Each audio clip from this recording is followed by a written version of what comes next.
자, 오늘 시장 A2Z 가겠습니다. DB증권 을지로금융센터 이영로 차장과 알파경제 김종효 이사입니다. 어서 오세요. 예, 안녕하십니까.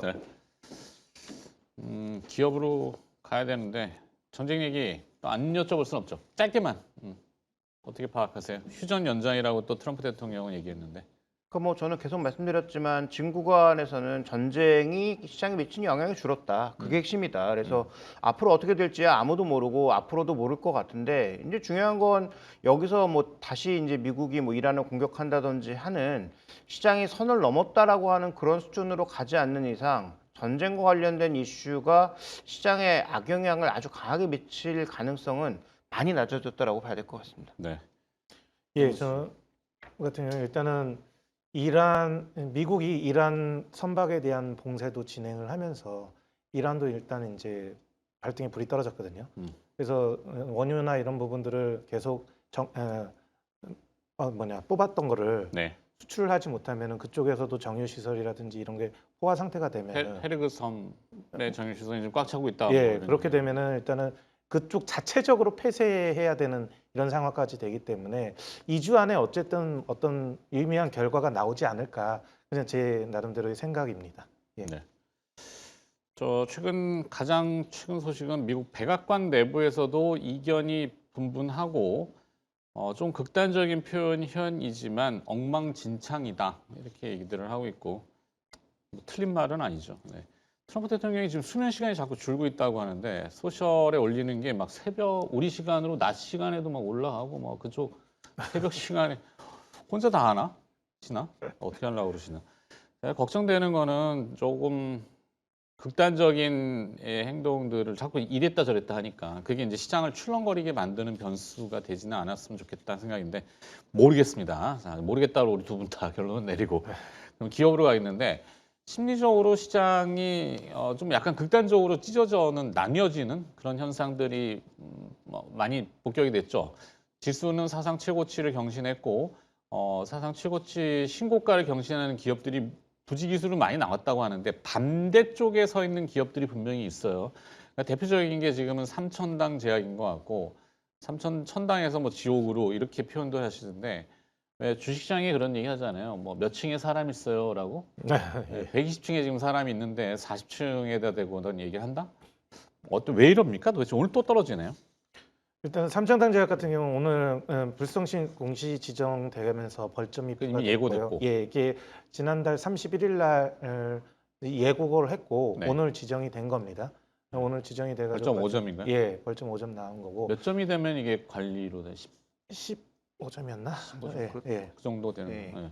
그렇게 되는데 이것도 이제 누적으로 해서 2년인가 3년 안에 쌓였을 때 그렇게 네. 되는 부분이니까 조심하겠죠. 불성실 공시의 근원은 뭐죠? 전망치에 대한 예측에 대해서 너무 벗어났다. 안 했다는 안 했다? 개념이었는데 참 이게 어쨌든 애매모호한? 예. 이제 전자공시에 들어가게 되면은 삼청당 제약의 불성실 공시에 대한 거는 영업 실적 등에 대한 전망 또는 예측 공시 미이행이라는 형태로 해가지고 네. 이제 벌점 부과 예고가 됐고 오늘 부과가 됐습니다. 그래서 이제 그 부분이 따라서 이제 삼청당 제약이 많이 하락을 하면서 바이오주 전반적으로 좀 괜찮을 것 같다가 삼청당 제약 때문에 다 바이오주들이 심리가 무너졌거든요. 신뢰의 훼손 이렇게 예. 봐야 되나? 근데 일단은 저는 이제 보게 됩니다. 삼청당 제약은 이제 삼청당 제약인 거고 기존의 바이오 종목에 대해서 삼청당 제약으로 인해서 많이 빠졌던 괜찮은 기업들도 있는데 이런 것들도 같이 내려오면서 오히려 그 기업들의 저가 매수라든지 미래의 가치에 대한 이런 부분들이 좀 이제 매수 타이밍으로 다가오지 않나 이렇게 좀 생각이 되고 있습니다. 매수 타이밍이라고요?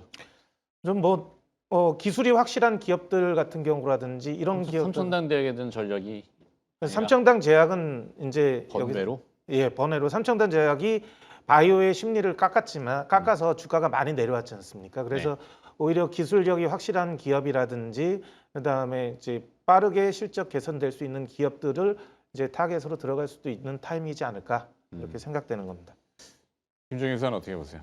비슷합니다. 일단 삼천당 제약에 대해서는 의견을 지금 달 수가 없는 상황이고요. 사실 회사 내부의 사정을 정확히 들여다볼 수가 없잖아요.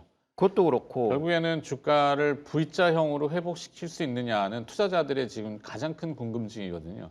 그러면 그 요인은 결국엔 회사가 뭘 증명해 보여야 되는 거라고. 그러니까 만약에 증명이 맞다고 해도 정고점은 120만 원 가느냐는 또 다른 얘기죠. 그래서 현재 구간 3천당 제약에 대해서는 뭐 정말 드릴 말씀이 없고 어떤 식으로든 빠르게 좀 비중을 줄이는 것 외에는 뭐 방법이 없다. 근데 이렇게 급락하는 구간에 줄일 거냐 아니면 조금이라도 반등을 기다려볼 거냐는 뭐 각자의 선택일 것 같은데 네. 뭐 저는 뭐 예전에도 관심이 없었지만 지금도 별로 이 종목에 대해서는 관심이 없어서 일단 지금 현재 시총이 커서 시가총액이 크고 또 많은 주주 다수의 주주들이 엉켜 있고 이 기업 하나로만 문제가 아니라 우리 최근에 나타났던 ETF 때문에 ETF도 좀 스텝이 엄청 예, 꼬였어요. 바이오 ETF 관련된 것들이 삼청당 제약의 비중이 있었는데 아. 이런 부분들이 이제 빠지면서 그렇죠. 근데 일단 뭐 전체적으로 그 바이오 ETF 같은 경우에도 뭐 이렇게 시가총액을 쫓아가는 형태로 해놓은 건 문제가 되겠지만 네. 동일 가중으로 했던 바이오 ETF는 별 타격도 없고요. 아, 그래서 예전부터 바이오 ETF를 말씀드릴 때 개별 종목에 대한 변동성이 크기 때문에 저는 동일 가중으로 된 바이오 ETF를 선호한다라고 말씀을 드렸고 여전히 그것도 마찬가지입니다. 그럼 뭐 제약바이오 여전히 좋게 봐요. 뭐 좋게 보는데 이건 이제 시가총액 방식으로 해놓은 종목은 지수가 올라가고 이제 대형주들이 많이 올라갈 땐 좋겠지만 이렇게 대형주가 사고 치면 혹은 뭐 사고가 아니라고 하더라도 오해가 발생하거나 예를 들어서 뭐 계획대로 가지 않으면 언제든지 급변동성이 나타날 수 있기 때문에 동일 가중으로 되어 있는 것에 대한 투자가 저는 낫다라고 보고 있고요. 네. 그다음에 이제 나머지 그러니까 좀 전에 이제 차장님 말씀해 주셨던 대로 도매급으로 같이 빠진 종목군들은 억울하죠. 그러니까 그런 차원에서 저는 충분히 기회가 있는 종목이 많이 있다라고 봐서 당장 올라가진 않는다고 하더라도 제약바이오에서 좀 매력적인 종목군들은 이제부터는 서서히 바텀 피싱을 한번 시도해 볼 때가 되었다라고 봅니다. 네. 역발상이 좀 잘 먹. 한 가지만 좀 더 말씀드리자면 네. 어제 같은 경우는 바이오주도 빠졌었는데 이 삼청단 제약이 이 부분이 말면서 로킷 헬스케어 같은 이 기업 같은 경우도 제2의 삼청당 제약이라는 기사가 딱 나오면서 엄청나게 빠졌거든요. 네. 근데 로킷 우리 뒤에 헬스케어 또 로킷 그 많이 하시는 분이 있는데. 그렇습니까?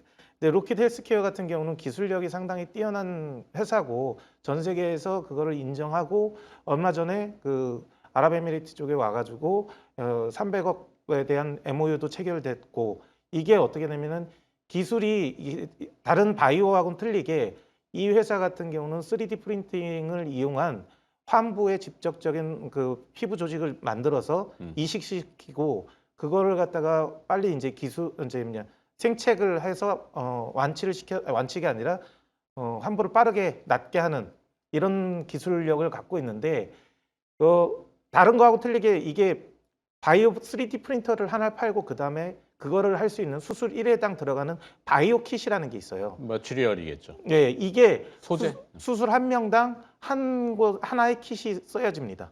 그래서 뭐 이제 팔이나 다리 뭐 이런 거 자른 거에 대해서 하게 된다 그러면은 뭐 100만 원짜리라든지 이게 요즘 1,000불 정도 되는 가격인데요. 네. kit이 그걸 해서 환부에 적용하고 그다음에 뭐 신장 조직을 재생시키는 이 기술도 개발되고 있는데 이런 부분들 같은 경우는 뭐 한 7,000불에서 8,000불 정도의 이런 가격을 예상이 되는데 네.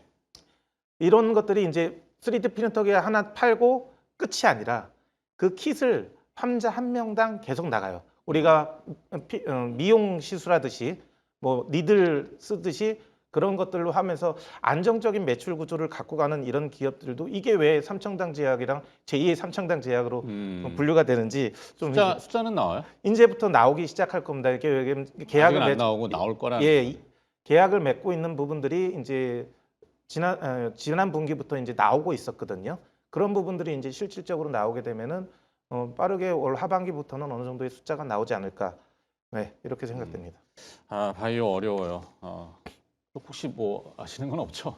예전에도 왜 그 돼지 장기를 가지고 이제 이식을 시도했는데 여기는 돼지는 돼지로서는 그냥 그렇죠. 그거는 삶아 먹는 걸로만 끝내자 이렇게. 면역 반응에서 이제 내 게 아니라 다른 사람 걸 이용하게 되면은 다른 사람이나 동물을 이용하게 되면은 면역 반응이 불균형이 있어 그 쇼크사로 이렇게 나올 수가 있거든요. 네. 근데 이 기업 같은 경우는 본인의 조직을 이용해서 만들어서 이식하기 때문에 면역 반응이 없어요. 그래요. 뭐 좀 약간 갸우뚱거리긴 하는데 뭐 좋다고 하고 뭐 갔다 왔나 봐요 탐방을. 혹시 아시는 건 없으면 다음 걸로 넘어갈까요? 네. 다음 주제는 전기차. 그러니까 뭐가 없으면 또 뭐로 이렇게 자꾸 시장은 이동을 해가죠. 바이오가 약하면 코스닥 전체의 인덱스나 ETF들도 움직이잖아요. 액티브라는 개념으로.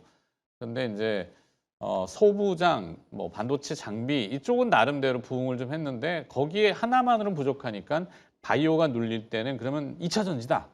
또 2차 전지 또 뭐 ESS로 어제 우리 또 많이 다뤘었잖아요. 또 오늘은 또 조용한 것 같은데 혹시 하루 사이에 뭐 변화가 있을 거는 아닌 것 같고 내용 한 번만 더 정리 부탁드리죠. 근데 2차 전지 핵심 포인트는 ESS가 생각보다 너무 커진다가 핵심입니다. 그러니까 ESS가 커진다가 아니고 생각했던 ESS보다 더 커질 수밖에 없다가 핵심인 거예요. 그러니까 ESS가 우리가 생각하는 풍력 밑에 붙이는 그런 ESS에서 끝나지 않고 방송국에선 뭐 이미 많이 썼던 UPS 같은 것들이 이제 보편화되는 과정으로 가고 있고 그냥 ESS가 아니라 전력망의 일종의 이제 그리드 역할을 해줄 수 있는 BESS가 같이 늘고 있다는 거예요. 그러니까 우리가 원래 생각했던 ESS의 상승폭이 한 뭐 30 정도라면 이거 한 50, 60 갈 수 있겠는데가 지금 주가 반등의 핵심 포인트고요. 근데 2차 전지가 뭐 많이 올랐다고 지금 안 해서 그러는데 오른 게 그 핵심 메이저 3사 삼성 SDI하고 포스코 피처엠 늘 말씀하셨던 아니 삼성 SDI, 한중 NCS, 한중 그다음에 뭐 NCS. 상신 EDP 뭐 이런 종목군들이 최근에 그러니까 전국 에코프로나 이쪽은 전혀 움직임이 없었네요. 그러니까 그건 움직인 게 LNF 나? 없고 LFP를 가장 먼저 시작했던 LNF. 네. 그다음에 지금 현재 구간에서는 삼성 SDI가 대장주로 뭐 연초 대비하면 3배가 넘게 올랐고요. 그러니까 ESS 쪽에 기울어져 있는 종목군들이 많이 오른 거예요. 네. 그래서 LFP 쪽에 먼저 들어간 회사와 ESS가 LFP를 많이 쓰니까 그와 연결되어 있는 종목군들이 올랐는데 이게 숫자로 올랐느냐? 그렇진 않죠. 근데 앞으로 이제 숫자가 나올 거라는 내러티브로 오른 것이기 때문에 결론을 말씀드리면 지금 이 가격에서 공격적으로 사긴 어렵습니다. 이걸 뭐- 돌파하고 더 다음 단계로 진입할 거냐. 논점의 그 질문은 요지는 아마 그런 걸 거예요. 그래서 이제 어저께 주가 급등의 이유는 ESS로 이만큼 왔는데 거기에 벤츠 10조 물량이 더해진다라고 삼성 해서 SDI에. 어저께 이제 폭발한 거죠. 네. 근데 이제 벤츠는 정말 10조일지 아닐지도 모르지만 어쨌든 이 배터리 시장에 있어서 그동안 쓰임새가 좀 줄어들 거라고 봤는데 쓰임새가 다시 늘어날 것 같네가 이제 내러티브의 핵심이었던 거고 그걸로 주가는 올라왔으니까 지금부터는 추격하지 말고 보유하신 분들이 수익을 어느 정도에서 챙겨갈 것인가에 대한 고민이 좀 더 필요하지 않을까라고 좀 보고 있습니다. 자, 그럼 또 이제 이영도 차장한테는 이렇게 묻죠. 삼성 SDI, LG엔솔, 그다음에 뭐 포스코 시리즈들 뭐 이런 쪽은 좀 강했는데 나머지 이제 그 뒤로 따라가야 되는 아까 말씀드린 에코프로 BM, H 그다음에 뭐 에코도 왜 이렇게 많아요 또 근데 LNF 그다음에 엔캠 뭐 이런 뭐 소재단에 음극재 그다음에 첨가제 네. 분리막까지는 가지 않겠습니다. 이거 뭐 전고체는 이미 뭐 상용화된 것처럼 시장은 다 얘기하잖아요. 그렇죠. 상용화는 그렇게 쉽게 그게 되나?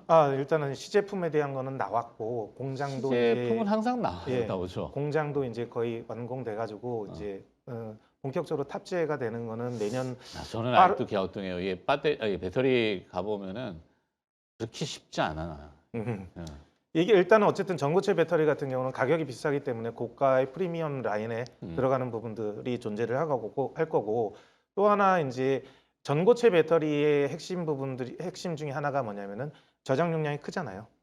용량이 크기 때문에 소형화되면서 에너지 밀도가 높다 이렇게. 소형화되면서 밀도가 높아서 저장 용량이 크기 때문에 피지컬 AI에 대해서 이게 장착을 해서 일단은 얘가 로봇이 움직인다 하더라도 우리가 인간이 뭐 50분 일하고 1시간 고출력의 지속성 이거 아니에요? 그렇죠. 이런 부분들이 있어야 되기 때문에 어느 정도 2-3시간씩은 일하고 가서 충전을 하더라도 그렇게 해야 되지 않습니까? 네. 그런 부분들 때문에 일반적인 기존의 LFP 배터리보다는 그 MCM 배터리라든지 전고체 배터리의 수요가 더 늘어날 것이고 그러면은 이제 방금 말씀하신 ESS가 생각 외로 더 커질 수 있다라는 것도 저도 동의합니다.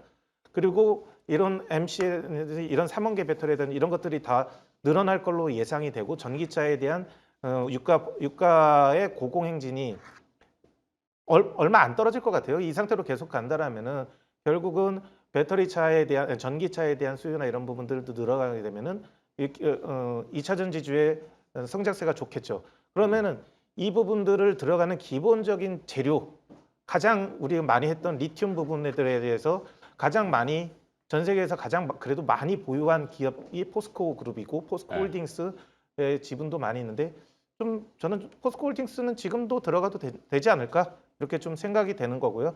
얼마 전에 이제 리튬 가격에 대해서 저점 찍고 반등하면서 그저께인가요?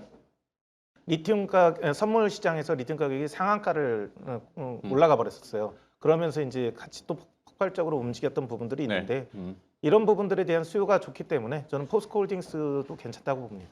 뭐 시장이 막 그려내고 만들어내고 뭐 다 그렇게 돼서 시세가 형성되는데 일정 부분의 거품과 그다음에 뭐 아니 뭐 그런 것도 뭐 다 정리하기는 애매하고 다 따지려면 그렇고 그러니까 상식에 좀 기반을 좀 하는 것도 필요할 것 같지 않나? 그러니까 이 전기라는 게 충전을 하려면 결국엔 전하를 넣는 거잖아요. 이게 항상 불안정성을 가지고 있다라는 거 그리고 자연 방전이라는 것도 분명히 있을 거고. 네, 있습니다. 하여튼 뭐 생각이 많긴 한데 그거를 지금 기술이 다 따라가 가지고 완전한 뭐선 2차 전지의 개념으로 진보했을까? 항상 저는 그런 궁금증은 좀 있어서. 그러니까 이제 뭐 불안정성은 항상 있고 그다음에 지금 뭐 파우치형 셀투팩이니 뭐니 또 신기술들 막 나오는데 그런 신기술들이 시장에 이제 내러티브를 만들고 거래를 일으키고 뭐 종목의 반등을 일으키기도 하죠. 다만 모든 기술 중에 완전한 기술은 없습니다. 그래서 그렇죠. 전고체 되겠죠. 내년에 나올 수 있죠. 근데 나오면 뭐 합니까? 가격이 예를 들어서 만 5배다. 그러면 그거 쓸 수 있는 로봇이나 그거 쓸 수 있는 자동차가 몇 대나 있을까요? 그러면 지금이야 이제 내러티브로 막 가는데 그거 숫자 언제 나올까에 대한 고민, 가격 떨어질 거에 대한 고민 이런 것도 해야 되지 않을까요? 그다음에 지금 이 변동비 산업이기 때문에 리튬 가격이 올라가는 게 좋아요. 지금 코발트 가격도 올라가고 니켈만 좀 약간 정체고 리튬 가격도 폭등하니까 변동비 사업에서 이 변동비가 올라가는 거 당연히 긍정적이거든요. 근데 변동비가 만약에 계속 올라가면 배터리 가격은 안 올라가나? 그 배터리 가격이 올라가면 지금 유가 올라가서 전기차 산다고 뭐 다들 거짓말하던데 말이 됩니까? 지금도 가격이 비싼데 만약에 배터리 가격이 더 올라가면 그때도 배터리 차를 산다? 누가 배터리 차를 사겠어요, 그러면. 그러니까 그런 건 말이 안 되는 거고 ESS라고 하는 건 지금 필요에 의해서 기업들이 자기가 사서 만들고 있으니까 그런 차원에서 좀 접근이 필요하다는 정도로 봐야 될 것 같고요. 그래서 결론으로 드리고 싶은 말씀은 네. 연초부터 만약에 싼 가격에 사셨다면 지금 충분히 수익이 나왔잖아요. 그러면 지금부터는 포스코 정도 여전히 밸류가 비싸지 않은 종목은 저도 긍정적으로 보고 있으나 그 나머지 종목군들에 대해서는 이제부터는 조금 욕심을 조절할 때가 되었다. 지금부터는 펀더멘탈의 영역이 아닌 약간 욕심의 영역으로 가고 있다는 것도 분명히 인정할 필요가 있지 않나 이렇게 보고 있습니다. 네. 갑자기 뜬금없이 생각났는데 군사용 드론이 최근에 이슈잖아요. 군사용 드론은 2차 전지 들어갑니다. 들어가요? 네. 그러면은 비행 거리가 그게 그만큼 나오나? 100km 뭐 200km씩 비행기로 가는 거는 다 디젤 엔진을 쓰고요. 엔진을. 비행기는 디젤 엔진을 쓰고 네. 지상용 이제 군사 장비들 이런 것들은 이제 배터리. 자폭용 드론 같은 경우는 올 필요는 없잖아. 돌아올 필요는 없잖아. 예, 그거는 그래서 비치로셀이 요즘 많이 움직였던 부분들이 건전지 같은 이게 장착해가지고 군사용 예 드론용 건전지 가서 2차 전지. 폭파하고 이런 부분들 이게 궁금해졌어요. 보통 유도목이나 이런 것들도 다 전자기기 때문에 그걸 작동하려면은 전기가 필요하거든요. 네. 그 전기가 필요할 때 보면은 건전지 같은 개념의 이런 셀이 들어갑니다. 건전지 같은 거 그게 비치로셀에서 LFP나 이런 건 무거워서 뭐 무기 달아야 되니까 이게 하중 문제 때문에 약간 LFP는 안 쓰겠네. 그렇죠. 그렇게까지 많이 필요도 없고요. 어쨌든 순식간에 날아가서 순식간에 터지는 거기 때문에 그렇죠. 빠르게 고출력 나오고 적당한 그 기간만 필요한 정도면 되기 때문에 LF 배터리 같은 이런 대용량이라든지 이런 것들을 장착할 필요는 없는 거죠. 알겠습니다. 또 하나의 영역이 될 수는 있겠네요. 하여튼 발전은 해야 되는데 어디까지 가고 있는지 정확히 그 위치를 파악하기가 조금 어려워서 근데 메이저 기업들은 분명히 움직이고 있다. 이 정도. 네. 알겠습니다. 시간이 다 됐대요 또. 자, 오늘 장 A to G 뭐 했는지는 잘 모르겠지만 2차 전지 해봤고 그다음에 또 기업 얘기했군요. 알파경제 김종효 이사와 DB증권 을지로금융센터 이영로 차장이었습니다. 고맙습니다. 예, 감사합니다.